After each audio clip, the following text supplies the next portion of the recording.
Hi friends, आज हम start करते हैं part 2 of NISM series 10A investment adviser level 1 module 1 personal financial planning and chapter 3 evaluating the financial position of the client. तो इसमें हम discuss कर रहे थे कि monitoring of budget and provision of savings क्यों इंपॉर्टेंट है।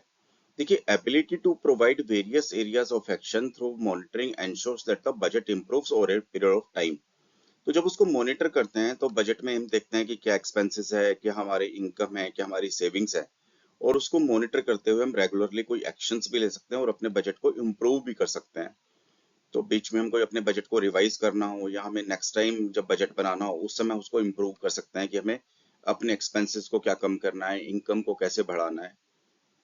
This is desired outcome for the effect of monitoring.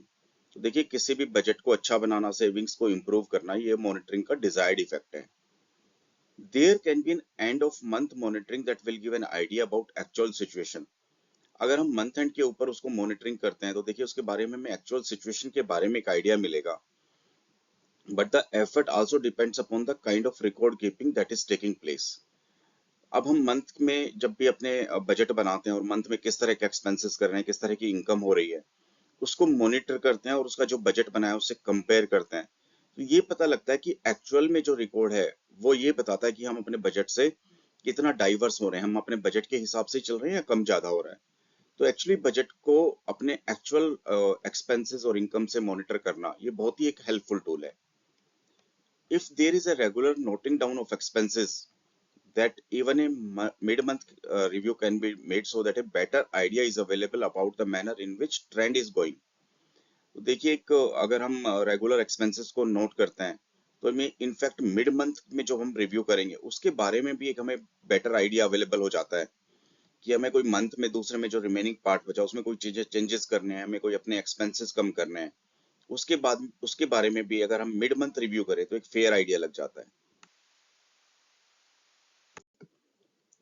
देखिए, there might be a small difference between the saving desired and the actual amount of savings done.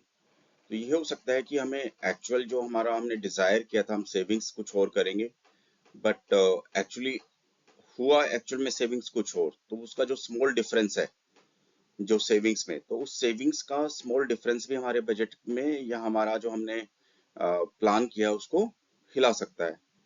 If there is if this is there then the bridging the gap is not difficult task. But अगर जो हमारा desired savings का जो हमने plan बनाया था कि हमें एक्स अमाउंट का सेविंग्स करना है, अगर वो डिफरेंस उसमें बहुत कम है जो हम सोच रहे थे और जो एक्चुअल में सेविंग्स कर पाए, तब तो इतना बड़ा डिफिकल्ट टास्क नहीं है। The real challenge is when the gap between the actual and the desired savings is huge. But challenge तब होता है जब हमने जो डिजायर्ड सेविंग्स का एक्सपेक्टेशन किया है और जो एक्चुअल में सेविंग्स हुआ, अगर उसमें गैप बहुत ज्यादा है तो फिर एक रियल चैलेंज आता है। This will require a step by step approach to raise the savings level. अगर ऐसा हुआ कि जो हमने सेविंग्स सोचा था बट एक्चुअल में जो सेविंग्स हुआ उसमें बहुत ज्यादा डिफरेंस है, तो फिर उसको हमें इस गैप को ब्रिज करने के लिए स्टेप बाय स्टेप अप्रोच की रिक्वायरमेंट होती है। तो देखिए, इसमें क्या फॉलोइंग स्टेप्स हो सकते हैं। A target of raising the savings rate by a specified percentage might be set. तो अगर हमारा जो अगर सेविंग्स है वो अगर कम हो रहा है तो हम एक टारगेट सेट कर सकते हैं कि जैसे मान लीजिए हमने 10% किया कि हम अपने सेविंग्स को 10% से इंक्रीज करेंगे, तो सबसे पहले हम अपना टारगेट सेट कर सकते हैं। The target once achieved would result in a further target being set. तो अगर एक बार 10% का टारगेट अगर अचीव हुआ तो उसके बाद हम अपने टारगेट को रिवाइज करके फिर सोच सकते हैं अब हम 10% की जगह हम 15% सेविंग्स करेंगे। This will ensure that there are consistent effort to raise the savings rate. तो इसका मतलब ये होगा कि एक कंसिस्टेंट एफर्ट लगेगा कि हम अपने सेविंग्स के रेट को कैसे बढ़ा रहे हैं, हम अपनी अपनी जो इनकम है उसमें एक्सपेंसेस डिडक्ट करने के बाद हमारी सेविंग्स कैसे इंक्रीज हो रही है। The manner in which the savings comes about is also significant. ये भी बहुत significant है कि जो जिस तरह से हम savings कर रहे हैं। For example, elimination of wasteful expenditure and cutting down on discretionary expenses are a good way to raise savings rate. तो एक wasteful expenditures को eliminate करना, discretionary expenses जो कि जरूरी नहीं है, बहुत ज्यादा सिर्फ entertainment वगैरह में यूज करते हैं, उसको कम करना, वो भी एक बहुत बड़ा इफेक्ट डाल सकता है हमारी नेट सेविंग्स में। Lump sum of large receipt should be directly diverted towards savings. तो देखिए, कभी भी कोई भी अगर इनकम में लार्ज रिसिप्ट आ गई, कोई आपको बोनस मिल गया कोई अलग तरह से कोई आपको एक सरप्राइज आपके पास पैसा आ गया, तो उसको हमें अपनी सेविंग्स में यूज करना चाहिए। This can give be boost to the overall saving rate. तो वो हमें ऐसा नहीं होना चाहिए कि हम अपने कहीं पर उसको खर्च कर लें, बट उसको हमें अपने सेविंग्स में यूज करना चाहिए। और ये सेविंग्स अगर कोई इस तरह का विंडफॉल गेन मिलता है तो ओवरऑल सेविंग्स रेट है उसको बूस्ट करती है। Higher income should not be committed to some additional expenses, but it should be left free contribution rate। तो कोई भी इनकम हायर हो जाती है, मान लीजिए कि नेक्स्ट ईयर कुछ अप्रेजल हो गया, कुछ बोनसेस मिल गए या कुछ अदर इनकम मिल गई, तो ये नहीं होना चाहिए कि उसको पैसे को हम कहीं एडिशनल एक्सपेंसेस में यूज कर लें, but it should be left free for contribution to the savings rate. जो पैसा एक्स्ट्रा आता है उसको हमें सेविंग्स में यूज करना चाहिए।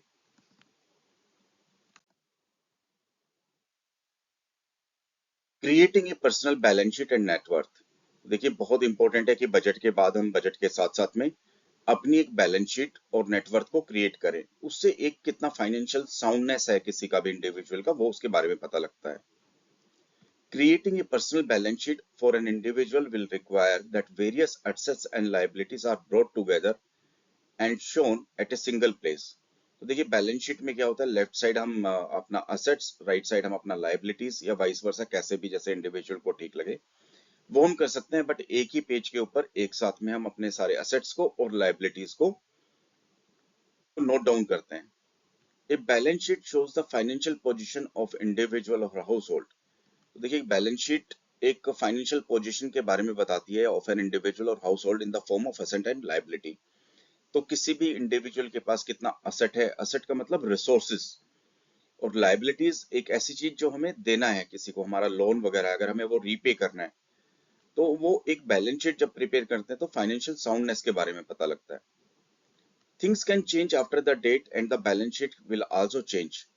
तो जैसे जैसे चीजें, बैलेंस शीट भी टाइम के साथ साथ चेंज होती रहती हैं और थिंग्स भी चेंज होती रहती हैं, but it is necessary to see how the things are stacked up at a particular point of time and what the balance sheet actually provides। तो बट बैलेंस शीट इसलिए जरूरी है कि उस पर्टिकुलर पॉइंट के ऊपर एक इंडिविजुअल या हाउस होल्ड की असेट लायबिलिटी के बारे में क्या सिचुएशन है और उसकी नेटवर्थ कितना है। अगर उसके असेट्स लायबिलिटी से बहुत ज्यादा होंगे तो डेफिनेटली उसकी फाइनेंशियल पोजीशन बहुत अच्छा होगी। बट अगर उसकी लायबिलिटीज ज्यादा होंगी, अगर उसके लोन पेमेंट्स वगैरह ज्यादा होंगे एज कम्पेयर टू असेट्स, तो उसकी फाइनेंशियल पोजीशन बहुत वीक होगी। Assets for an individual will include physical assets. देखिए असेट्स में जो इंडिविजुअल के पास है वो फिजिकल असेट्स होंगे। फिजिकल असेट्स मींस जहां पर हम टच फील ये सब कर सकते हैं, like property, car. And financial assets होंगे जैसे कि investments in equity, debt and mutual funds.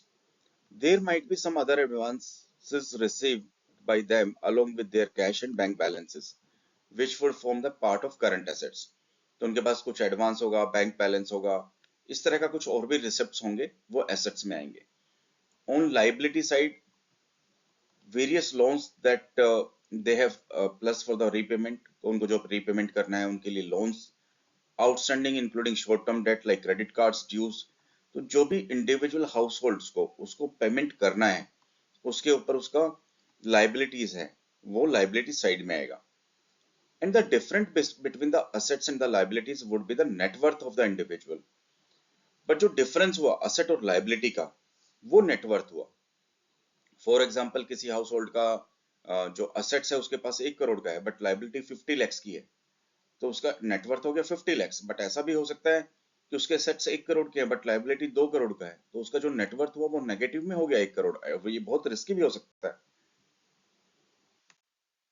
ये देखिए एक एग्जांपल से समझते हैं हम। सबसे पहले हमने लेफ्ट साइड में अपना लाइबिलिटीज और उसके बाद असेट्स। तो लाइबिलिटीज में हमने यहाँ लोन्स नोट कर लिए, housing loan, credit dues.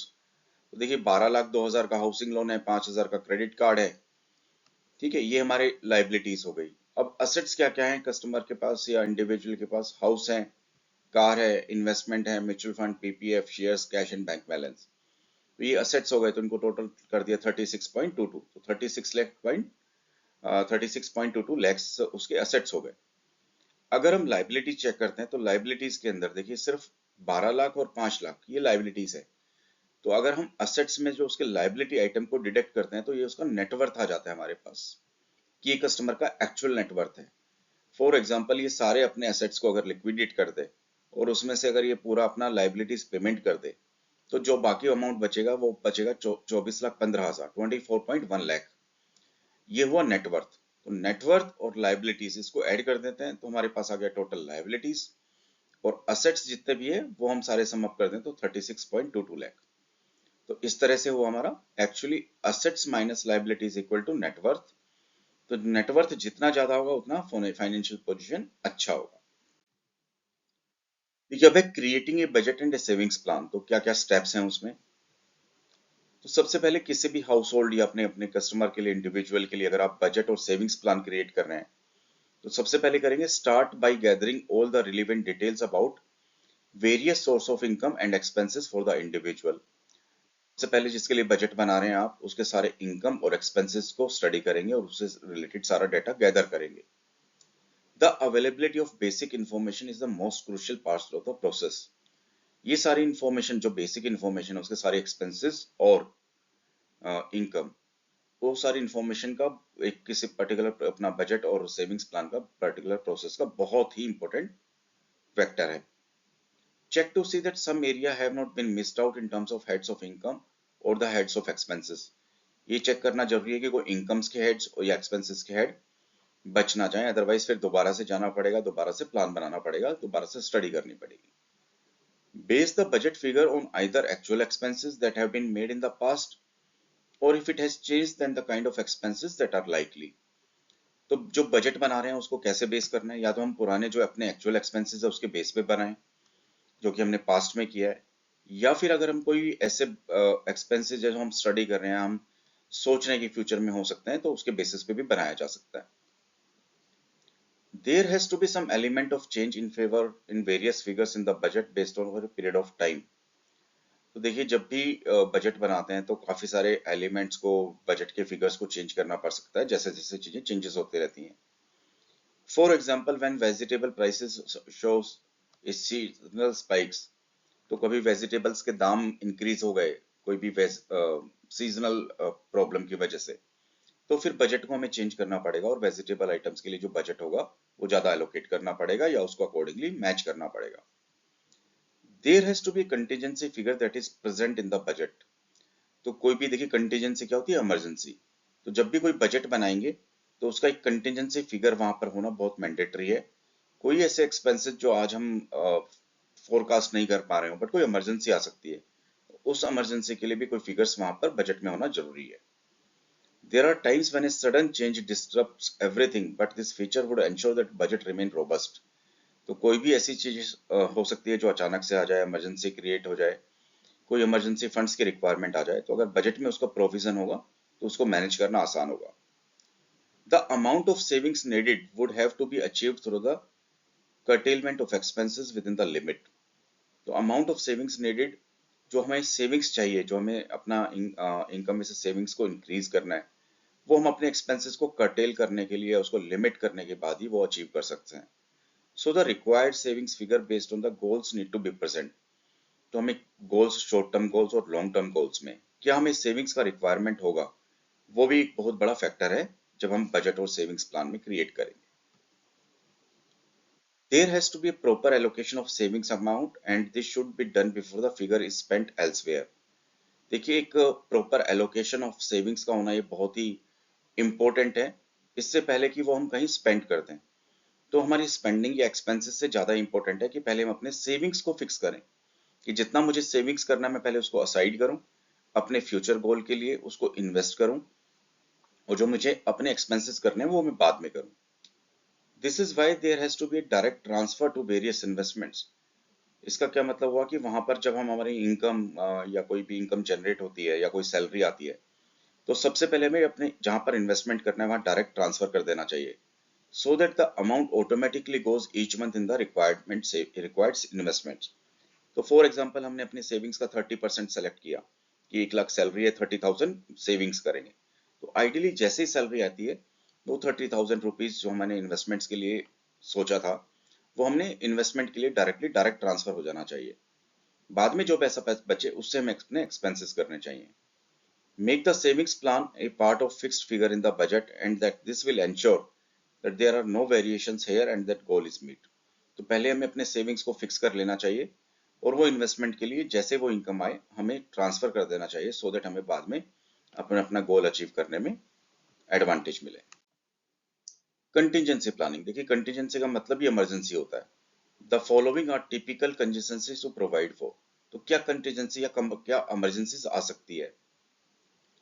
If family that is dependent on income of both its earning member needs some protection। देखिए अगर कोई फैमिली है, दोनों दो पेरेंट्स पर दोनों पे डिपेंडेंट है, फादर और मदर पर। If anything were to happen to either earning member, दोनों में से किसी को भी कुछ को हो जाता है, family will be in dire straits. तो जो फैमिली है उसकी अर्निंग्स कम हो जाएगी और वो प्रॉब्लम में आ जाएगी। Life insurance mitigates the risk. तो इसके लिए हम क्या कर सकते हैं? लाइफ इंश्योरेंस इस रिस्क को खत्म कर सकते हैं। Health care cost are another financial risk for the family. Medical insurance address this risk. तो कोई भी ऐसा हो सकता है कि मेडिकल एक्सपेंसेस अचानक से आ जाए, कोई मेडिकल कंडीशन बहुत आ जाए, तो उसमें हम मेडिकल इंश्योरेंस ले सकते हैं। तो इस रिस्क को उसकी वजह से हम खत्म कर सकते हैं कि अगर हमारे ऊपर कोई मेडिकल एक्सपेंसेस आ गए तो वो हमारा मेडिकल इंश्योरेंस उसको टेकअप कर सकता है। Income streams are also affected if the people lose their job. तो देखिए अगर किसी भी पेरेंट की अगर इनकम चली गई जो उस पर डिपेंडेंट है, तो वो भी एक लाइफ साइकिल को और लाइफस्टाइल को अफेक्ट कर देती है। तो double income can offer some kind of insurance against the job risk. देखिए अगर दोनों पेरेंट्स अगर अर्निंग है तो एटलीस्ट वो कहीं ना कहीं अगर थोड़ा रिस्क कम करते हैं। अगर एक पेरेंट का अगर जॉब चला जाता है तो एटलीस्ट दूसरे की जॉब चलती रहती है। An emergency funds needs to be first goal towards which a household or individual should save as a protection against the possibility of loss or reduction of income। तो एक emergency funds create करना बड़ा important है to avoid any kind of emergency। The fund should be adequate to meet the expenses for the 6 month। तो देखिए क्या करते हैं, एक पर्टिकुलर जैसे मान लीजिए कि किसी हाउस होल्ड की सैलरी 2 लाख रुपए है या उसके खर्चे 2 लाख रुपए के हैं, तो जब भी कोई कंटीजेंसी प्लानिंग की जाती है तो ये माना जाता है कि उसके पास अगर कोई इनकम नहीं है तो वो उसके पास ऐसे एडिक्वेट सेविंग्स होना चाहिए इमीडिएटली जिससे वो 6 महीने के एक्सपेंसेस को कवर कर पाए। तो इस केस में अगर उसके 2 लाख के एक्सपेंसेस हैं तो 6 × 2 = 12 लाख की उसकी सेविंग्स होनी चाहिए। In the event of a regular income is not available, तो अगर उसकी रेगुलर इनकम आना बंद हो गई तो जो उसकी सेविंग्स है, कंटीजेंसी फंड है जो 12 लाख रुपए, एटलीस्ट उसको 6 मंथ तक उसको कोई प्रॉब्लम नहीं होगी and he can meet out his expenses. The emergency fund should be held in liquid assets. तो जो इमरजेंसी फंड्स होते हैं वो लिक्विड एसेट्स में रखने होते हैं to enable easy access as and when required, so that आपको जब भी उसकी रिक्वायरमेंट पड़ जाए आप उसको इमीडिएटली उस पैसे को निकाल पाए, यूज कर पाए। If the emergency funds is used, तो अगर कोई कंटीजेंसी आ गई और वो फंड्स यूज हो गए तो एफर्ट मस्ट बी मेड। तो इतना एफर्ट लगाना चाहिए कि उसको उस फंड्स को, इमरजेंसी फंड्स को आप दोबारा एज सुन एज रिप्लेनिश कर पाए, उसको दोबारा क्रिएट कर पाए। The adequacy of emergency funds should also be reviewed separately and periodically। तो जो emergency funds है वो कितना चाहिए उसको बार बार periodically और separately review करना चाहिए। It should be done annually or whenever it's a large addition। तो एक बार साल में एक बार जरूर उसको रिव्यू करें कि मुझे 6 महीने के एक्सपेंसेस के लिए क्या चाहिएगा, इमरजेंसी फंड्स कितना होना चाहिए। और whenever there is a large addition, या तब भी रिव्यू करना चाहिए जब अगर कोई एक ईएमआई या कोई मंथली एक्सपेंसेस बहुत ज्यादा बढ़ गए, तो उसी के बेसिस के ऊपर आपको अपनी सेविंग्स को भी इंक्रीज करना पड़ेगा। सेपरेट, देखिए सेपरेशन और divorce is another risk that the family faces. तो सेपरेशन भी हो सकता है, डिवोर्स हो सकता है। In developed country the wealthy go in for pre nuptial agreements. तो देखिए शादी से पहले एग्रीमेंट होते हैं, तो जो वेल्दी और डेवलप्ड कंट्री हैं तो शादी से पहले ही एक राइटिंग में एग्रीमेंट करते हैं। This is an agreement entered into before marriage. तो मैरिज से बिफोर ही एग्रीमेंट हो जाता है, विच डिटेल्स, जो कि उसमें डिटेल होती है कि अगर वो सेपरेट हुए या डिवोर्स हुआ उनका, तो उनके जो फाइनेंसेस हैं वो कैसे डिस्ट्रीब्यूट होंगे। The investment adviser should ensure a healthy distribution between both the spouses of the holding of the family's assets and liabilities. तो अगर कोई डिवोर्स या सेपरेशन होता है तो जो इन्वेस्टमेंट एडवाइजर होता है वो उसमें जो उसके फाइनेंशियल्स को हैं वो दोनों स्पाउसेस के अंदर एक ड्यू डिलीजेंस के साथ वो उनको डिस्ट्रीब्यूट करना चाहिए। In the case of double income families, तो डबल इनकम का मतलब जहां पेरेंट्स दोनों, मदर फादर दोनों अर्निंग हो, the holding pattern can also be closely aligned to the source of income of the investments. तो जो उनके होल्डिंग पैटर्न है, उनके सेविंग्स और इन्वेस्टमेंट, वो उनके जो सोर्स ऑफ इनकम है उससे कोरिलेशन होना चाहिए। Investment made of income of one partner can be held with that partner as the first holder. तो फॉर एग्जाम्पल अगर मदर अर्निंग है, तो जो मदर इनका इन्वेस्टमेंट हो रहा है वो वहीं पर जाना चाहिए जहां पर मदर का एज ए फर्स्ट होल्डर हो, कोई ज्वाइंट अकाउंट में या ज्वाइंट इन्वेस्टमेंट्स में। Another approach would be to keep the salary account of each partner distinct. एक ये भी किया जा सकता है कि सैलरी अकाउंट्स जो दोनों पार्टनर हैं उनके डिफरेंट हों। Where the other partner is the joint holder, तो मदर वाले अकाउंट के अंदर मदर की सैलरी आएगी तो मदर फर्स्ट अकाउंट होल्डर है, जो फादर हैं वो ज्वाइंट होल्डर हैं, और वाइस वर्सा जब फादर की सैलरी आ रही है तो वो उनके ज्वाइंट अकाउंट में आ रही है जिसमें वो फर्स्ट होल्डर हैं। This account is to be used for investment or to transfer funds to another joint account that is used for meeting the household expenses। अब जो ये अकाउंट हैं जो दोनों पेरेंट्स के अकाउंट हैं, these account can be used for investment or transfer funds to another joint account that is used for meeting household expenses। तो यहाँ से जो भी एक्सपेंसेस अकाउंट के लिए अगर हमने कोई दूसरा ज्वाइंट अकाउंट खुलवाया है तो वहां पर ट्रांसफर किए जा सकते हैं। Such segregation of investment flows and household expenses flows helps in better expense monitoring। तो अगर हम डिफरेंट डिफरेंट अकाउंट के थ्रू करेंगे तो उसमें हमारे एक्सपेंसेस को बेटर रहेगा मॉनिटर करना। As well as investment record keeping and tax record keeping. तो वो एक्सपेंस के लिए, इन्वेस्टमेंट रिकॉर्ड कीपिंग के लिए और टैक्स रिकॉर्ड कीपिंग के लिए बहुत इजी होता है। तो उसमें मदर अपना अलग अकाउंट रखे with husband as a joint holder, husband अपना अलग अकाउंट रखे as an individual first account holder, और उसमें अपनी वाइफ को सेकंड अकाउंट होल्डर रखे। और जब सैलरीज आए तो वो दोनों यहाँ से अपने एक्सपेंसेस और इन्वेस्टमेंट को मॉनिटर कर सकते हैं, और अपने एक्सपेंसेस में जितने एक्सपेंसेस हैं वो एक अलग ज्वाइंट अकाउंट में ट्रांसफर कर सकते हैं so that expenses can be monitored। When a housing loan is taken for the purchase of property, तो अगर कोई purchase of property के लिए अगर कोई हाउसिंग लोन लिया जा रहा है तो उसमें जो पार्टनर्स हैं हस्बैंड वाइफ वो ज्वाइंट ओनर्स हो सकते हैं in the property as well as the loans. तो उनकी प्रॉपर्टी भी ज्वाइंट हो सकती है और उनका लोन्स भी ज्वाइंट हो सकता है। Evaluation of financial position of client, किसी भी क्लाइंट का फाइनेंशियल पोजीशन को कैसे इवेल्युएट करें। The personal financial situation of an individual और household primarily refers to its ability to manage its current and future needs and expenses।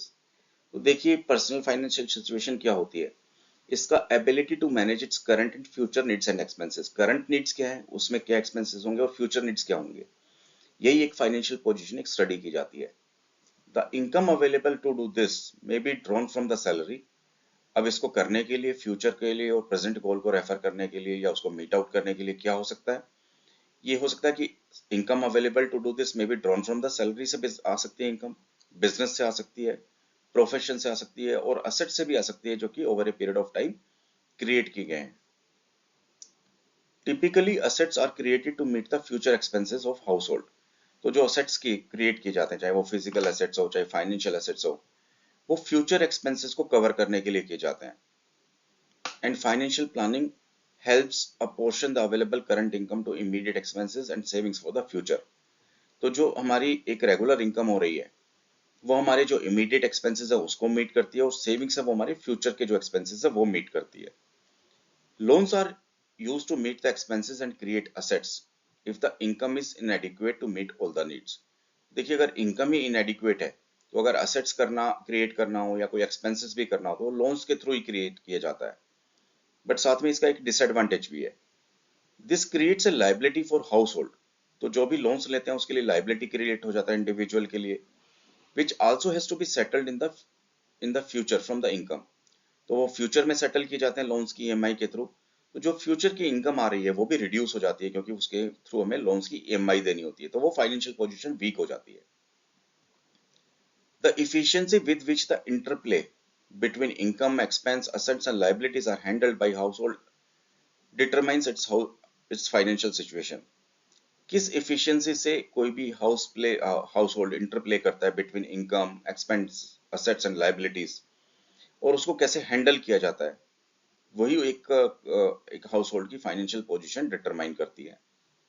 Insurance planning is essential element of a financial plan. तो देखिए किसी भी financial plan में insurance plan को plan करना, उसको execute करना एक बहुत ही एसेंशियल पार्ट है। Insurance is an efficient way of protecting the household finances from a loss of income or a large unexpected expenses that can derail the financial situation. तो for example कि कोई medical expenses आ गए बहुत ज्यादा और आप insurance से cover नहीं है, तो वो आपके सेविंग से वो पैसा आपको यूज करना पड़ेगा, तो वहां से वो आपके गोल है, वहां से आप डिरेल हो सकते हैं। कोई फैमिली में दोनों पार्टनर में से किसी की डेथ हो जाए जो अर्निंग है, तो वहां से अपनी फाइनेंशियल पोजीशन बहुत वीक हो सकती है। या इसी तरह के कोई भी एक्सपेंसेस आ जाए, आप घर में रहते हैं, घर डैमेज हो जाए, तो वहां पर एक बहुत बड़ा एक एक्सपेंस क्रिएट हो सकता है। तो इसलिए इंश्योरेंस इसमें एक बहुत बड़ा पार्ट प्ले करता है आपकी फाइनेंशियल प्लानिंग में। Similarly, meeting income needs in the retirement in an important concern and financial goal for our household. Similarly, meeting income needs, तो इसका मतलब रिटायरमेंट में क्या इनकम का रिक्वायरमेंट पड़ेगा, उसका गोल सेट करना, उसको एक्सिक्यूट करना, सो दैट रिटायरमेंट के बाद भी वो आपके पास वो फंड्स जो आप एक्सपेक्ट कर रहे हैं वो आपके पास हों, वो एक इम्पोर्टेंट कंसर्न है और वो आपके फाइनेंशियल गोल का पार्ट। अब हम डिस्कस करेंगे कुछ रेशोज की, वो रेशोज कैसे कैलकुलेट करते हैं, वो कैसे इंपॉर्टेंट हैं और वो कैसे फाइनेंशियल पोजीशन के बारे में डिस्कस करते हैं। देखिए, सबसे पहले सेविंग्स रेशो क्या होता है। Savings ratio is the percentage of annual income that a person is able to save. तो सेविंग्स रेशो उसका हुआ savings per year divide by actual income. तो अपनी वो एक्चुअल इनकम में कितनी सेविंग्स कर रहा है वो हमारा सेविंग्स रेशो हुआ। For example, ABC earns an equal annual income of 6 lakh. तो अगर किसी की साल भर की इनकम 6 लाख रुपए है और वो उसमें से 60,000 रुपए बचाता है, तो सेविंग्स रेशियो आ जाएगा 60,000 divide by 6 lakh, that is 10%।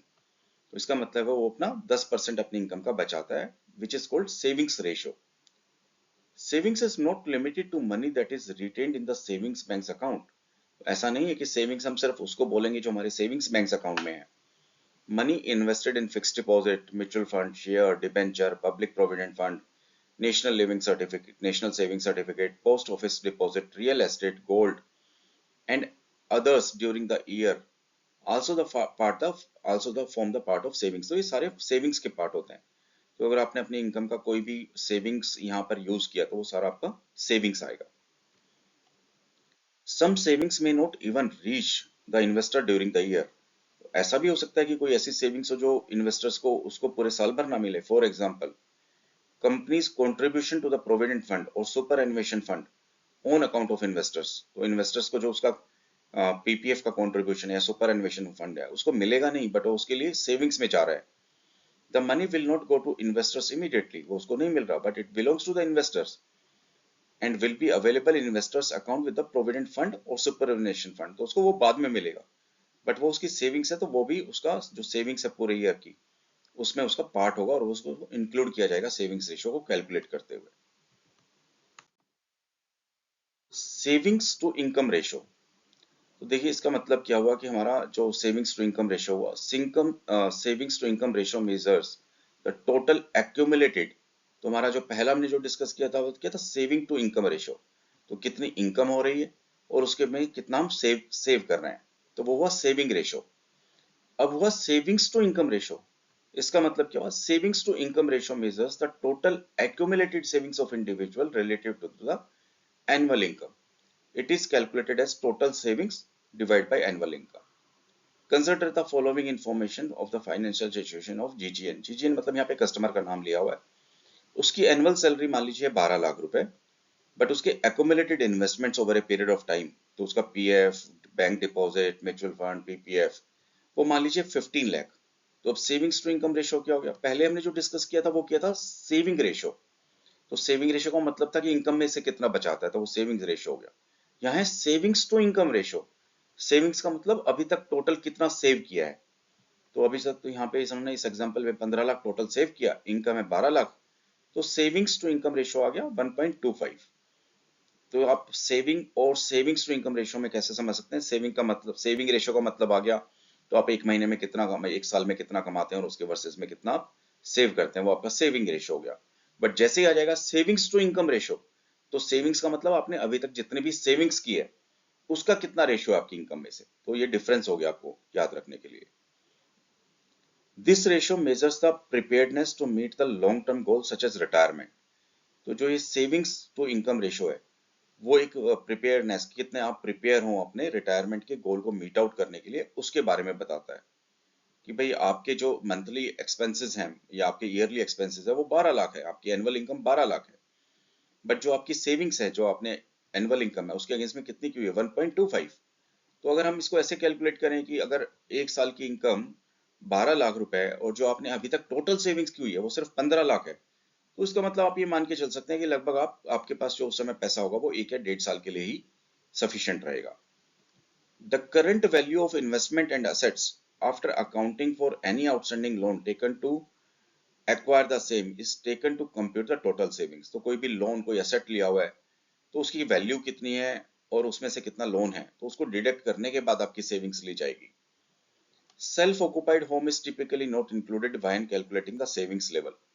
Generally जिस घर में आप रहते हैं वो कभी भी सेविंग्स को इंक्लूड करने के लिए कैलकुलेट नहीं किया जाता, बिकॉज उसमें आपको रहना है, तो आप उससे कोई इनकम क्रिएट करना मुश्किल हो सकता है, आप उसको बेच नहीं सकते, उसको आपको रहना ही पड़ेगा।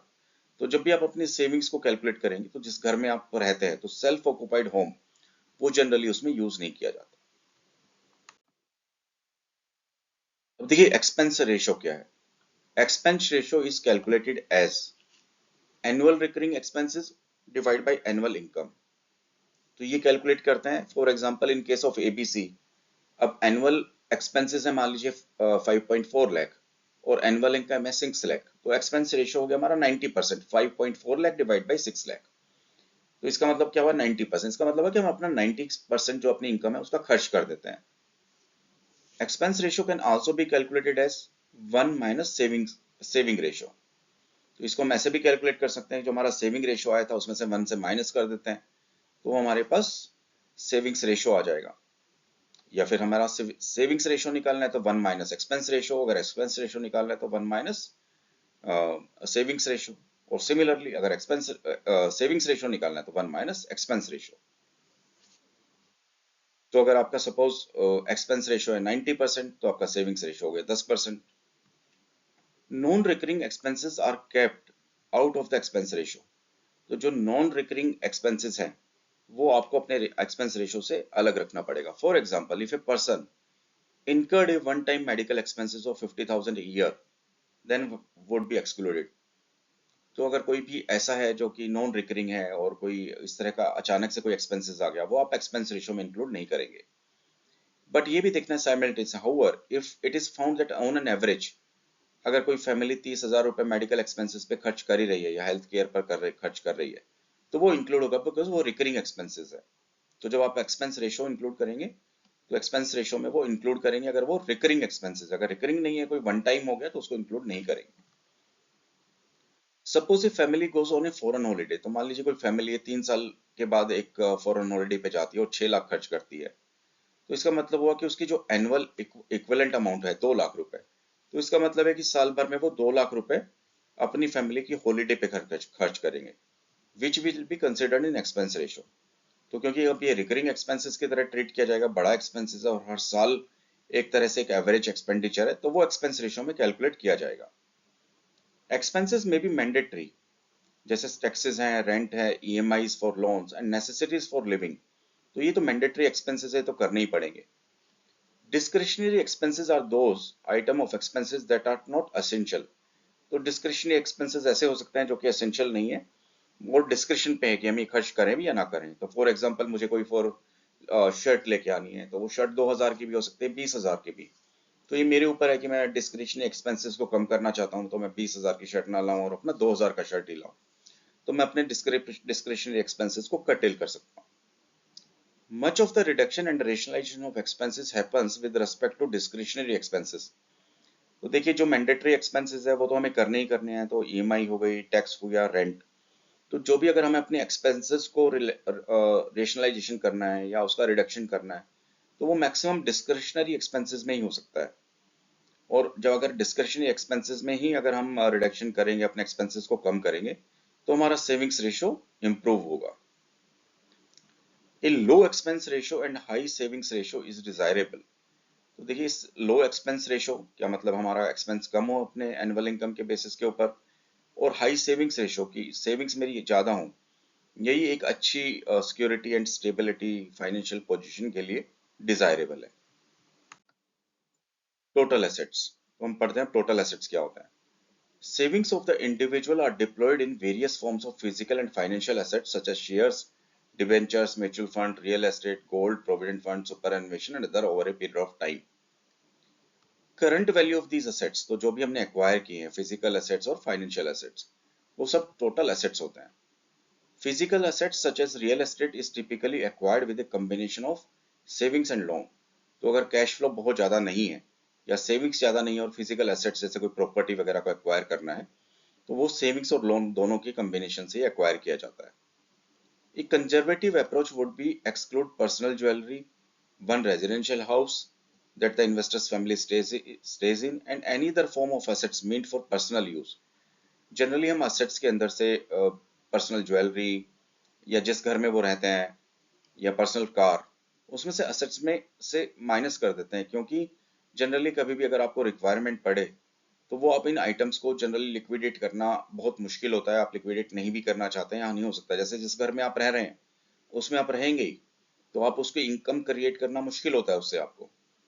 ऐसे ही अगर आपके पास कार है तो आप उस कार को यूज करेंगे, उस कार को आप बेचकर आप उसको पैसा लेना या उसको एनकैश करना फॉर अदर एक्सपेंसेस वो बहुत डिफिकल्ट होता है. तो जनरली जब आप टोटल एसेट्स को डिफाइन करते हैं तो एक घर जिसमें आप रहते हैं उसको एक्सक्लूड कर दिया जाता है, पर्सनल ज्वेलरी को एक्सक्लूड कर दिया जाता है, जो आपके पास कार है अपनी पर्सनल यूज उसके लिए आपको यूज उसको माइनस कर दिया जाता है. बट अगर आपके पास मल्टीपल कार है तो आप अपने पर्सनल यूज को जो कार है उसको छोड़ के बाकी अपने एसेट्स में इंक्लूड भी कर सकते हैं.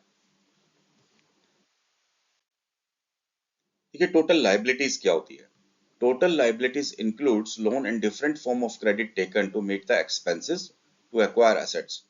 तो कोई भी एसेट्स को एक्वायर करने के लिए अगर हमने कोई लोन लिया या कोई क्रेडिट लिया टू मीट एनी एक्सपेंसेस, तो वो सब लाइबिलिटीज हो गई, बिकॉज अल्टीमेटली वो रीपे करना है. दीज में be taken from institutional resources. ये किसी इंस्टीट्यूशन से लिया जा सकता है, जैसे बैंक हो गया या अदर फाइनेंशियल इंस्टीट्यूशन हो सकते हैं, एनबीएफसी हो सकती है, और फ्रॉम पर्सनल सोर्सेज पे भी लिया जा सकता है जैसे फ्रेंड और relative.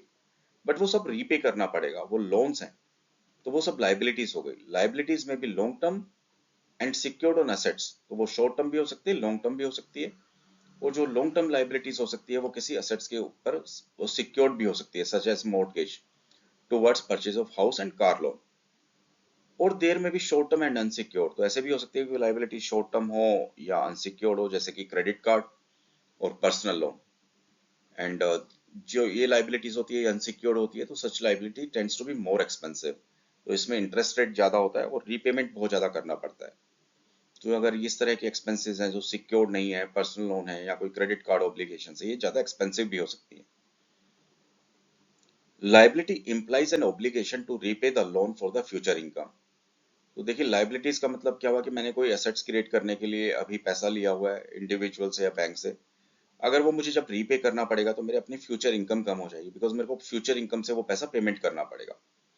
This impacts the ability of the household to meet other expenses and to save for other assets.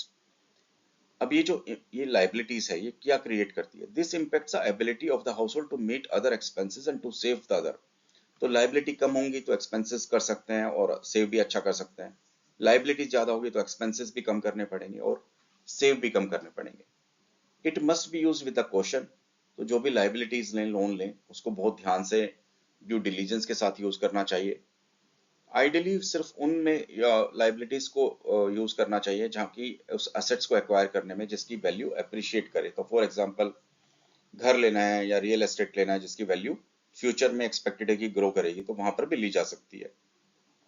Greater the liability more shall be the financial pressure. तो जितना ज्यादा लाइबिलिटी होगा या जितना ज्यादा रीपे करना पड़ेगा इन terms of EMIs of loan, उतना ही फाइनेंशियल प्रेशर रहेगा on an investors for the repayment. तो उतनी ही फाइनेंशियल पोजीशन वीक होगी.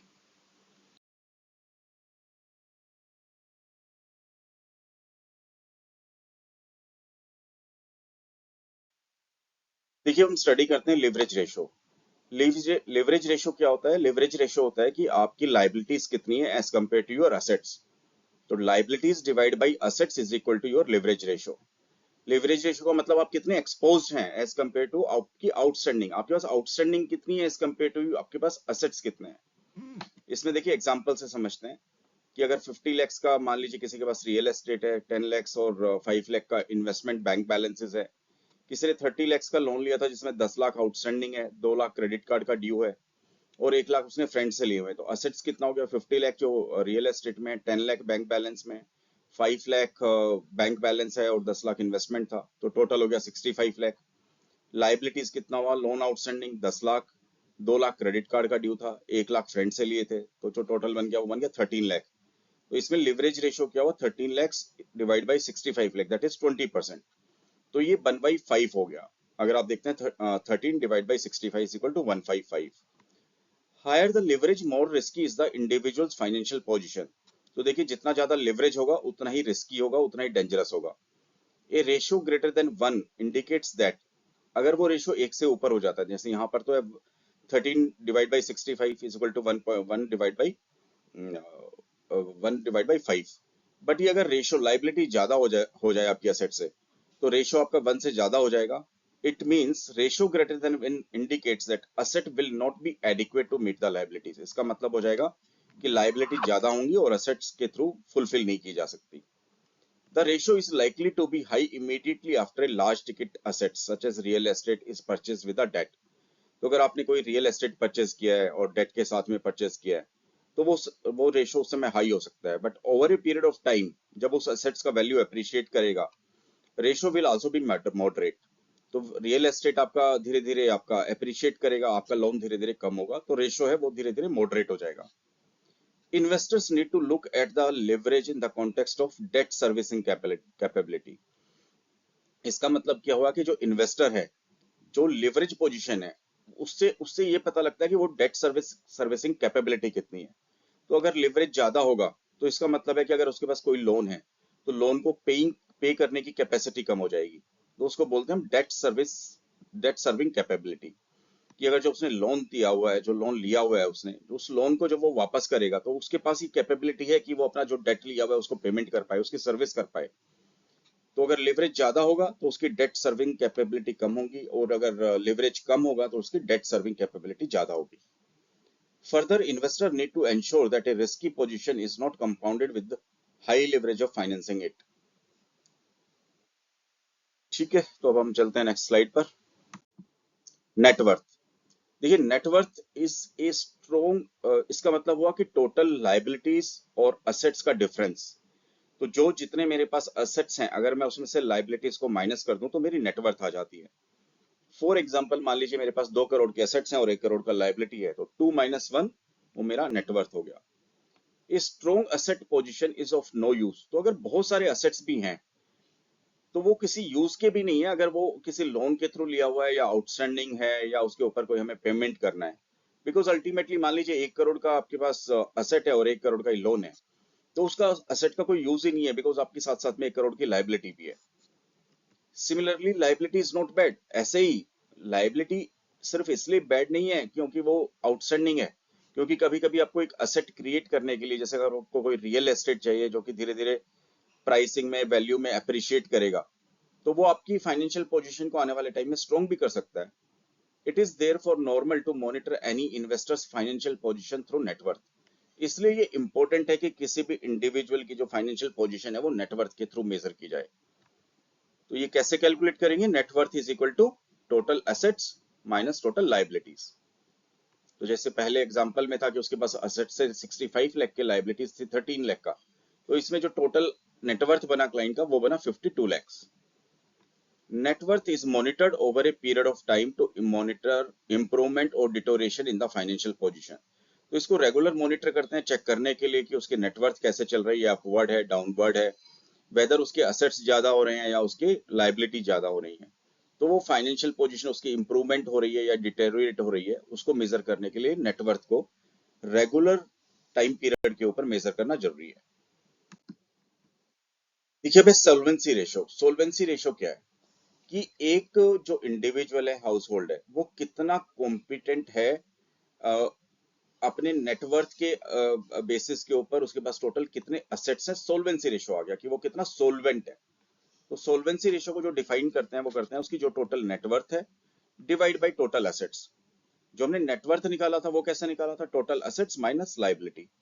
तो जो नेटवर्थ है उसकी, जो टोटल असेट्स के कंपैरेटिवली उसकी नेटवर्थ कितनी है, वो हुआ सोल्वेंसी ratio.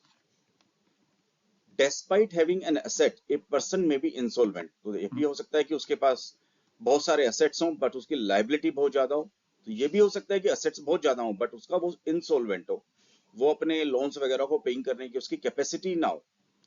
If the liabilities higher are higher than the value of the assets held, तो अगर उसकी लाइबिलिटी ज्यादा हो गई तो वो इंसॉल्वेंट हो जाएगा। एक critical benchmark is that individual net worth should be positive, तो बेंचमार्क ये है कि उसका जो नेटवर्थ है वो पॉजिटिव होना चाहिए। और उसका जो सोल्वेंसी रेशियो है वो कैसे कैलकुलेट होना चाहिए वो देखिए, solvency ratio is equal to net worth divide by total assets. देखिए वही एग्जांपल लिया हमने कि उसके पास 50 लाख का रियल एस्टेट है, उसके पास 10 लाख का उसके पास इन्वेस्टमेंट है, 5 लाख का बैंक बैलेंस है, प्रोविडेंट फंड है। The real estate was bought at 30 lakh, तो उसने रियल एस्टेट के लिए 30 लाख का लोन लिया था जिसमें से 10 लाख बचा हुआ है, 2 लाख का क्रेडिट कार्ड ड्यू है, 1 लाख का उसने लोन फ्रेंड से लिया हुआ है। असेट्स हो गया 50 लाख प्लस 10 लाख प्लस 5 लाख, तो 65 लाख हो गया। लाइबिलिटी जो होगी वो होगी 10 लाख प्लस 2 लाख प्लस 1 लाख 13 लाख। तो नेटवर्थ हो गया असेट्स माइनस लाइबिलिटीज, तो नेटवर्थ निकल गई हमारी 65 लाख माइनस 13 लाख, तो 52 लाख आ गया। In above example, it is calculated as 52 lakhs divided by 65 lakh. तो जो हमारा टोटल असेट नेटवर्थ बना था, असेट के कंपैरेटिवली उसको डिवाइड कर दिया, 52 लाख हमारी नेटवर्थ थी, डिवाइड कर दिया 65 लाख से, तो 80%। It can also be calculated as 1 minus leverage ratio.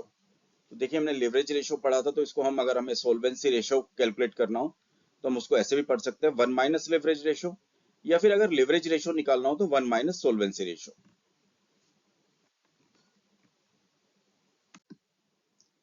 देखिए लिक्विड एसेट्स क्या होते हैं? Liquid assets are those assets that can easily be converted into cash at short notice to meet expense or emergencies. Liquid assets include money in savings banks account, fixed deposit that mature within 6 months, investment in liquid funds or other mutual funds and such other short term assets. तो ऐसे short term assets जो उसको जब भी requirement पड़े तो उसकी value के अप्रोक्सीमेटली उसको कैश किया जा सके इजीली और इमीडिएटली, कोई एक्सपेंसेस आ गया या कोई इमरजेंसी आ गया उसको मीट आउट करने के लिए, वो ऐसे एसेट्स जो हम उसको इमीडिएटली कैश में कन्वर्ट कर सकते हैं उसको हम बोलते हैं लिक्विड एसेट्स। उसमें हुआ सेविंग्स बैंक अकाउंट हो गया, फिक्स डिपॉजिट हो गया जो कि 6 महीने में मैच्योर होगा, लिक्विड फंड्स हो गया, या फिर कोई ओपन एंड ऐसे म्यूचुअल फंड्स हो गए जो आप कभी भी इमीडिएटली एनकैश कर सकते हैं, या फिर कोई शॉर्ट टर्म एसेट्स हो गए। On the other hand there are assets that are not easy to convert into cash, तो ऐसे भी एसेट्स होते हैं जैसे रियल एस्टेट हो गया या फिर कोई और एसेट्स हो गए जिनको इतना जल्दी कैश में कन्वर्ट करना पॉसिबल नहीं होता, and it takes long time, और शायद कभी कभी उसका फेयर वैल्यू भी नहीं मिल पाता।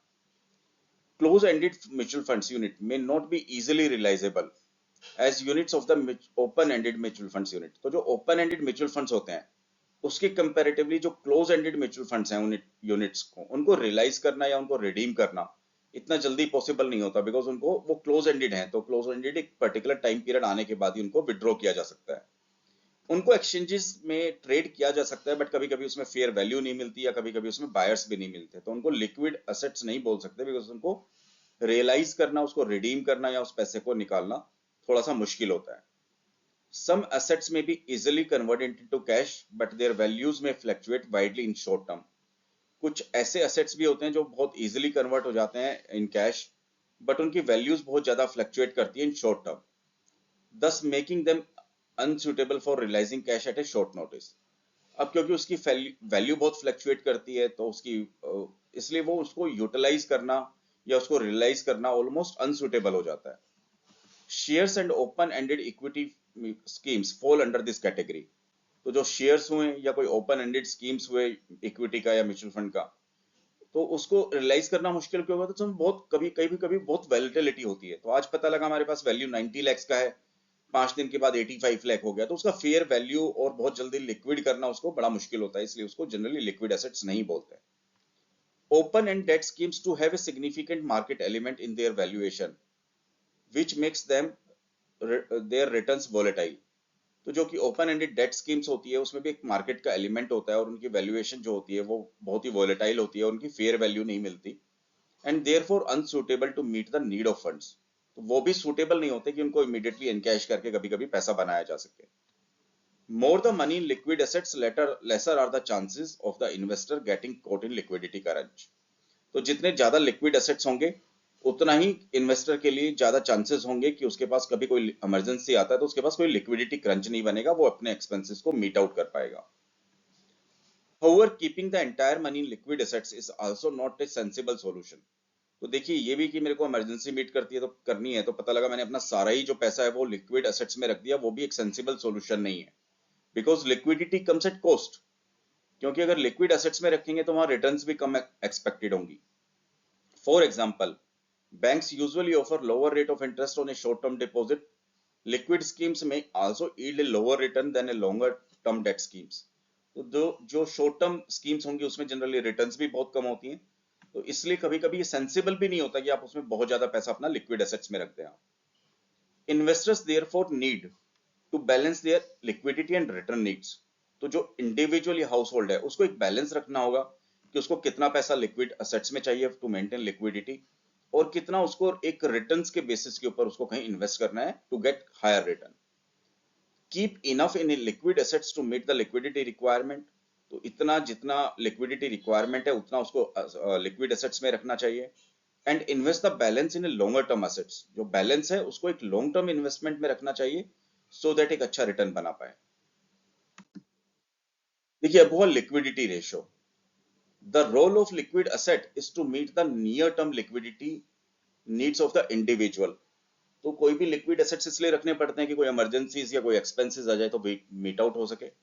It is normal to calculate the liquidity needs as the expenses that an individual will incur over the following 6 month. तो कितना लिक्विड एसेट्स होना चाहिए, इतना होना चाहिए कि उसकी 6 महीने के जो एक्सपेंसेस हैं वो मीट आउट हो सके, चाहे वो लोन की ईएमआईज हो या रीपेमेंट्स हो। In an exceptional situation expenses over A longer period में बी आल्सो कंसिडर्ड। अगर कोई एक्सेप्शनल सिचुएशन है या किसी बहुत कोई कंजर्वेटिव इन्वेस्टर है तो वो 6 मंथ की जगह 1 साल का भी रख सकता है, वो डिपेंड करता है individual to individual. Liquidity ratio measures how well the household is equipped to meet its expenses from short term assets. तो जो लिक्विडिटी रेशियो है वो ये मेजर करता है कि जो हाउस होल्ड है उसकी कितनी कैपेबिलिटी है कि वो अपने शॉर्ट टर्म एसेट्स से अपनी लिक्विडिटी को या अपने एक्सपेंसेस को मीट आउट कर पाए। देखिए कैसे कैलकुलेटेड होते हैं, ये कैलकुलेट होते हैं आपके liquid assets divide by monthly expenses. तो a ratio of at least 4 to 6 indicates a comfortable level for the household to meet its expenses for 4 to 6 month.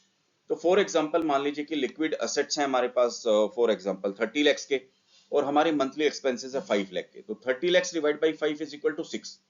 तो इसका मतलब हुआ कि उसके पास उतने लिक्विड एसेट्स हैं कि अगर उसकी कोई इमरजेंसी है और उसके पास कोई अर्निंग नहीं है तब भी वो अपने 6 महीने के एक्सपेंसेस को चला सकता है, मीट आउट कर सकता है। Consider the financial situation of NFG. NFG मतलब यहाँ पे ऐसे ही नाम दिया हुआ है कि मान लीजिए कोई कस्टमर है उसका नाम है NFG. The monthly expense incurred including loan repayment is 1.5 lakh। The market value of the assets are held. तो मान लीजिए उसका जो टोटल एक्सपेंसेस है 1.5 लाख है, बट उसका जो मार्केट वैल्यू है उसके एसेट्स की, इक्विटी शेयर्स में 3 लाख है, सेविंग्स में 7 lakhs है, शॉर्ट टर्म फिक्स डिपॉजिट में 2 लाख है, long term fixed deposit 6 lakh है, open ended mutual fund scheme 4 lakh है, other open ended mutual fund scheme 5 lakh है, close ended mutual fund scheme है 12 लाख है। तो देखिए लिक्विड एसेट्स में कौन से लेंगे हम, 7 लाख लेंगे जो सेविंग्स बैंक अकाउंट में है, 2 लाख लेंगे जो शॉर्ट टर्म डिपॉजिट्स में है, प्लस 4 लाख लेंगे जो कि open ended liquid mutual fund scheme में, तो 13 लाख हो गया लिक्विड एसेट्स। अब लिक्विड रेशियो क्या है, उसके पास जो लिक्विड एसेट्स हैं डिवाइड बाय उसके मंथली एक्सपेंसेस, तो 13 लाख डिवाइड बाय 1.55, 8.66। अब a ratio of around 6 indicates a comfortable situation to manage short term obligation. तो अब यहाँ पे जो लिक्विड रेशियो आया वो 8.66 आया, तो इसका मतलब है कि वो लगभग अपने 8.5 महीने के करीब, अगर उसके पास उसकी अपनी कोई इनकम नहीं हो तब भी वो उसके पास लिक्विड एसेट्स हैं, उससे वो अपना लगभग 8.5 महीने के करीब अपना खर्चा चला सकता है। देखिए अब है another liquidity ratio that is tracked is the liquid assets to net worth ratio, कि लिक्विड एसेट्स कितने हैं अब एज कंपेयर टू उसकी net worth ratio. The ratio has to be interpreted in the lights of the goal of the individual. तो अब goals क्या हैं उसके बेसिस के ऊपर ही एक रेशियो को इंटरप्रेट किया जाता है। If there is a longer period for the goal, अगर गोल को मान लीजिए कोई अभी 30 इयर्स का है और उसको 60 इयर्स का कोई गोल है, तो 30 इयर्स हो गया, then the ratio should be low. तो उसका जो लिक्विड एसेट्स है उसका लो होना चाहिए, बिकॉज उसको ज्यादा फंड्स जो पार्क करना चाहिए वो पार्क करना चाहिए लॉन्ग टर्म एसेट्स में to generate return. A higher ratio would indicate that a large portion of savings are held in liquid assets. तो अगर ये रेशियो ज्यादा हुआ तो इसका मतलब होगा कि बहुत ज्यादा पोर्शन है लिक्विड एसेट्स में यूज किया हुआ है, जो कि रिटर्न्स कम मिलेंगी. This will affect the ability to meet the long term goal. अब ये एक एबिलिटी अफेक्ट कर जाएगी कि लॉन्ग टर्म गोल को मीट करने के लिए. क्यों? क्योंकि उसके लिए अगर ये हमारा लिक्विड असेट्स टू नेटवर्थ, तो नेटवर्थ के कंपैरेटिवली अगर लिक्विड असेट्स बहुत ज्यादा है तो उस पर रिटर्न्स कम आएंगी. रिटर्न्स कम आएंगी तो हमारा लॉन्ग टर्म गोल अफेक्ट होगा. If goals have to be met in near term, but अगर गोल को कोई नियर टर्म में मैच करना है, then adequate assets must be held in realisable assets. तो अगर कोई गोल है जो बहुत ही जल्दी है, तो वोलेटाइल ना हो, कोई रिस्क ना हो, तो जो एडिक्वेट एसेट्स है वो हम रियलाइजेबल लिक्विड एसेट्स में रखते हैं, तो उसमें हमारा ये रेशियो है वो ज्यादा रहेगा. Financial asset ratio. देखिए क्या होता है, assets can probably be categorised as financial assets. तो किस तरह के एसेट्स हो सकते हैं? जैसे फाइनेंशियल एसेट्स हुए जैसे shares, debenture, bank deposits, public provident fund, mutual fund, investments and others. जहां पर जो इन्वेस्टमेंट्स होता है वो फाइनेंशियल इंस्ट्रूमेंट्स में होता है. फिजिकल एसेट्स क्या होते हैं? जैसे gold, real estate, precious metal, diamond. Financial assets have the advantage of greater liquidity. तो जो फाइनेंशियल एसेट्स होते हैं, म्यूचुअल फंड्स, बैंक बैलेंस, ये सब कुछ जो हुआ, उसमें ग्रेटर लिक्विडिटी होती है, फ्लेक्सिबिलिटी होती है, कन्वीनियंस ऑफ इन्वेस्टिंग होती है and ease of maintaining the investment होती है. They are primary income generation investment. तो जो फाइनेंशियल इन्वेस्टमेंट्स होती हैं वो एक इनकम जनरेशन जनरेटिंग इन्वेस्टमेंट्स होती है, लिक्विड होती हैं, बहुत जल्दी आप उनको मेंटेन कर सकते हैं, अच्छे से रिडीम कर सकते हैं, उसको मेंटेन कर सकते हैं. Though some of them such as equity oriented instruments are held for long term capital. जबकि कुछ ऐसी जो लॉन्ग टर्म इक्विटी स्कीम्स होती है इक्विटी की, उसमें भी हम एक लॉन्ग टर्म कैपिटल एप्रिसिएशन के लिए इन्वेस्ट करते हैं. There is a greater ease of investing in such assets as it lends itself to small and frequent investments. देखिए तब there is a greater ease of investing. अब इसमें financial asset में greater ease of investing क्या होता है? Because इसमें आप छोटा छोटा अमाउंट भी और फ्रीक्वेंट इन्वेस्टमेंट्स कर सकते हैं और उससे आपको बहुत बड़ी वैल्यू क्रिएट कर सकते हैं. तो फॉर एग्जांपल यहाँ कोई कस्टमर है या इंडिविजुअल, इसका नाम PQR है, उसका एग्जांपल लेते हैं. मान लीजिए इसको शेयर है 5 लाख के, फिक्स डिपॉजिट 10 लाख की, म्यूचुअल फंड और इन्वेस्टमेंट 12 लाख का, लैंड 9 लाख का एंड गोल्ड है उनके पास 14 लाख का. तो फाइनेंशियल एसेट्स कितने हुए? 27 लाख हुए. 5 + 10 + 12. फिजिकल एसेट्स क्या हुआ? 23 लाख का हुआ. 9 + 14. टोटल एसेट्स कितना हुआ? 50 लाख हो गया. तो हमारा ये हो गया 27 + 23 financial assets plus physical assets. Financial assets ratio क्या हुआ? फाइनेंशियल एसेट्स कितना है? 27 लाख. तो जो टोटल एसेट्स हैं उसके कंपैरेटिवली हमारे पास फाइनेंशियल एसेट्स कितने हैं, वो हमारा फाइनेंशियल एसेट रेशियो हुआ. तो इस केस में कितना हुआ? Financial assets 27 lakh, total assets 50 lakh. तो 27 लाख डिवाइड बाई 50 लाख, तो 54% हमारा फाइनेंशियल एसेट आ गया. तो इसका मतलब है कि जितना भी उसके पास एसेट्स हैं उसका 54% फाइनेंशियल एसेट्स में उसने इन्वेस्टमेंट किया हुआ है. A higher portion of financial asset is preferred especially when goals are closer to the realization and when there is a need for income or funds to meet the goal. देखिए financial assets में ज्यादा portion कम होना चाहिए जब में portion ज्यादा रखना चाहिए लॉन्ग टर्म रिटर्न के लिए, या फिर गोल्स जब आपका बिल्कुल रिटायरमेंट के लिए या रियलाइजेशन के लिए आ जाए या there is a need for income, तो उस समय हमारा ज्यादा पोर्शन फाइनेंशियल एसेट्स पर होना चाहिए, क्योंकि वी नीड फंड्स. और फंड्स चाहिए तो फाइनेंशियल एसेट्स को मैनेज करना, उसको लिक्विड करना, उसको उसको निकालना, उस पैसे को रियलाइज करना जल्दी आसान होता है. जबकि जो फिक्स एसेट्स होते हैं उनको बेचना बड़ा मुश्किल होता है, उसके वैल्यू को रियलाइज करना इतना आसान नहीं होता. तो जब भी अभी आपकी गोल के नजदीक हो उस समय आपका फाइनेंशियल एसेट रेशियो ज्यादा होना चाहिए. अगर आप गोल से दूर हो तो आपका हो सकता है फाइनेंशियल एसेट रेशियो अगर कम भी है तब भी चलता है, depending upon individual to individual. Debt to income ratio. देखिए इसका मतलब क्या हुआ कि उसकी एक इंडिविजुअल और हाउस होल्ड का डेट या लोन कितना है और उसकी इनकम कितनी है, उसका रेशियो हो गया डेट टू इनकम रेशियो. देखिए leverage ratio measures the extent of the debt used in asset acquisition. तो जो हम लिवरेज रेशियो पढ़ते थे वो हम क्या करते थे, वो पढ़ते थे कि कितना डेट है as compare to asset acquisition. जबकि हम it however does not directly measure the ability of individual income to service और meet the obligation arising from all debt outstanding. तो वो जो हम लिवरेज रेशियो करते थे वो तो हम ये मेजर करते थे कि कितना यूज है उसका, डेट यूज है इन असेट एक्विजिशन, कि उसने असेट को एक्वायर करने में कितना डेट यूज किया हुआ है, तो वो हम यूज करते थे लिवरेज. कि कितना वो लिवरेज है, कितना एक्सपोज्ड है as compare to his assets. जबकि डेट टू इनकम रेशियो क्या हुआ? Debt to income ratio is an indicator of individual ability to meet current obligation given available income and parameter used by the lender to determine eligibility of additional loan. तो for example किसी की कैसे करते हैं इसको, it is calculated as monthly debt service commitment divide by monthly income. तो उसके पास monthly कितना, उसके पास डेट सर्विस कमिटमेंट है, उसके पास कितना उसको हर महीने पेमेंट करना है। तो debt service refers to all payment due to the lender. तो जो भी उसको एक महीने में उसको पेमेंट करना है, उसको डेट देना है। तो मान लीजिए उसकी कोई ईएमआई एक 30,000 की है और एक 10,000 की है, 40,000 का हो गया तो वो डेट हो गया। अब वो 40,000 के कंपैरेटिवली कितना कमा रहा है, या उसको जितना कमा रहा है उसके कंपैरेटिवली वो उसको मंथली पेमेंट कितना करना है, वो हुआ हमारा डेट टू इनकम रेशियो। जब इसमें डेट कंसीडर करेंगे तो चाहे वो प्रिंसिपल है चाहे वो इंटरेस्ट है, वो दोनों ही कमिटमेंट करेंगे क्योंकि अल्टीमेटली उसको पैसा दोनों वापस करना है। देखिए एग्जांपल से समझते हैं, किसी की मान लीजिए मंथली इनकम है 1.5 लाख। अब उसका कोई लोन का ईएमआई या कमिटमेंट है 60,000। तो अब उसका डेट टू इनकम रेशियो क्या हो गया, 60,000 डिवाइड बाई 1.5 लाख, तो 40% आ गया।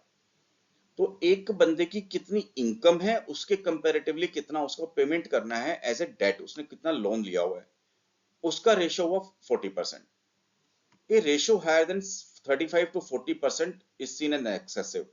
तो अगर कोई मंथली सैलरी का अगर ये रेशियो जो डेट सर्विस कमिटमेंट है या डेट टू इनकम रेशियो, अगर वो 35 और 40% से ज्यादा हुआ तो बहुत बहुत एक्सेसिव है, फाइनेंशियल पोजीशन वीक होगी।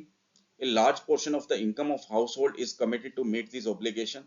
तो जो आप कमा रहे हैं उसका एक बहुत बड़ा पोर्शन उसी में डेट सर्विस में चला जाता है, उसी पेमेंट रीपेमेंट में चला जाता है, एंड मे अफेक्ट और उसकी एबिलिटी को, जो रेगुलर एक्सपेंसेस है और सेविंग्स है उसको मीट आउट करने में डिफिकल्ट हो सकता है। Obtaining loans in case of an emergency में आल्सो बिकम्स डिफिकल्ट। तो अगर उसका डेट ज्यादा है, अगर उसकी इनकम कम है या वो रेशो बहुत ज्यादा है, तो उसको आगे लोन लेने में भी इमरजेंसी में भी दिक्कत हो सकती है। Any reduction in income will cause stress to the household finances.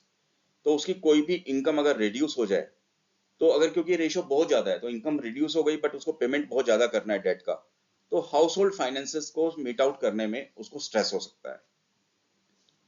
Personal financial ratio needs to be calculated periodically. तो जितने भी हमने रेशियो अभी डिस्कस किए उनको पीरियडिकली मॉनिटर करना बड़ा इंपॉर्टेंट है। सेम में भी ईयर, बट वो डिपेंड करता है, वो आप पीरियडिकल जो ड्यूरेशन है वो आप डिसाइड भी कर सकते हैं। They help identify areas where the correction action needed. जो फाइनेंशियल रेशियो है वो करेक्शन एरिया डिफाइन करते हैं कि फाइनेंशियल पोजीशन को इम्प्रूव कैसे करना है, कहाँ असेट्स बढ़ाना है, लाइबिलिटी कैसे कम करनी है। The trends also shows the efficacy of action already taken. तो जो ट्रेंड है वो ये भी शो करता है कि जो हमने एक्शन पॉइंट्स लिए वो कैसे चल रहे हैं।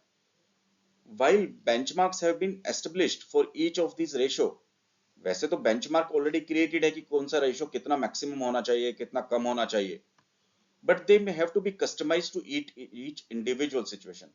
बट वो फाइनेंशियल रेशियो डिपेंड करता है इंडिविजुअल का सिचुएशन के हिसाब से। वो एज पर डिपेंड कर सकता है, इनकम पर डिपेंड कर सकता है, टोटल असेट्स पर कर सकता है, उसकी कंजर्वेटिव नेचर एग्रेसिव नेचर उस पर डिपेंड कर सकता है।